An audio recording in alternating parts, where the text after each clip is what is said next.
तो प्रकृति में वर्षा के साथ आता है, प्रकृति में वर्षा के साथ आया, और फसल में मूली, गाजर, गेहूं, अन्न, इनमें वो जीव प्रवेश करता है और उसे माता पिता दोनों पाते हैं। तो सप्तम धातु वीर के रूप में परिणित होता है जीव।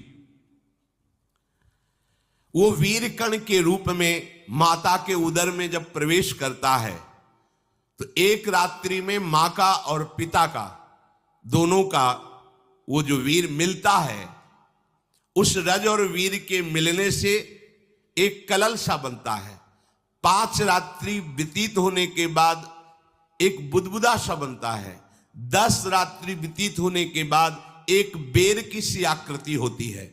फिर उसके बाद उसमें धीरे धीरे मांसपेशियां बढ़ने लगती हैं।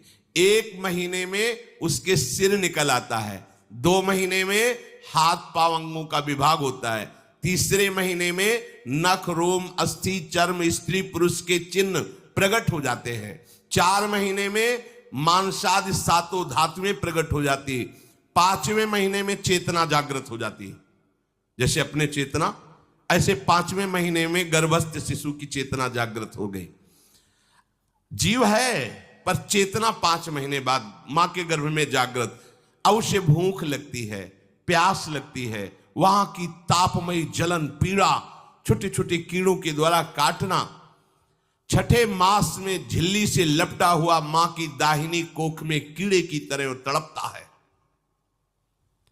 उस समय माता को कड़वे और खट्टे पानी की लालसा होती है, जिससे उसके अंगों में जाकर भयंकर जलन होती है। यह है भोग।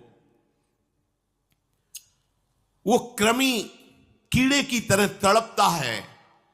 मलमूत्र के गड्ढे में बीच में झिल्ली में बंधा हुआ वो जीवात्मा सुकुमार तो होता है, वहां के कीड़े उसे नोचते हैं छोटे छोटे, वो तड़पता है।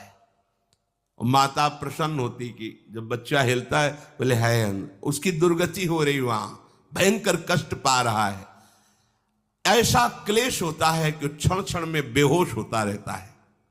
माता के खाए हुए कड़वे, तीखे, गरम, नमकीन, रूखे, खट्टे, यही पदार्थ पाने की इच्छा होती है माता, क्योंकि उसको भोग भोगना है। उसके कोमल शरीर में भयानक पीड़ा होती है जब माता ऐसे पदार्थ खाती है। गर्भाशय की झिल्ली में लिपटा हुआ, आंतों और मलमूत्र से घिरा हुआ सिर, पेट की और पीठ और गर्दन, ये कुंडलाकार ऐसे कंकण जैसा, ऐसी आकृति गर्भस्थ शिशु की होती है। पिंजड़े में बंद पक्षी के समान पराधीन, ना तो वो हिलडुल सकता है ना बोल सकता है, बड़ा असमर्थ दुख को भोग रहा है, चेतना पूरी है। इसी समय भगवान द्रवित होकर उसे ज्ञान देते हैं, गर्भस्थ शिशु को, सबको।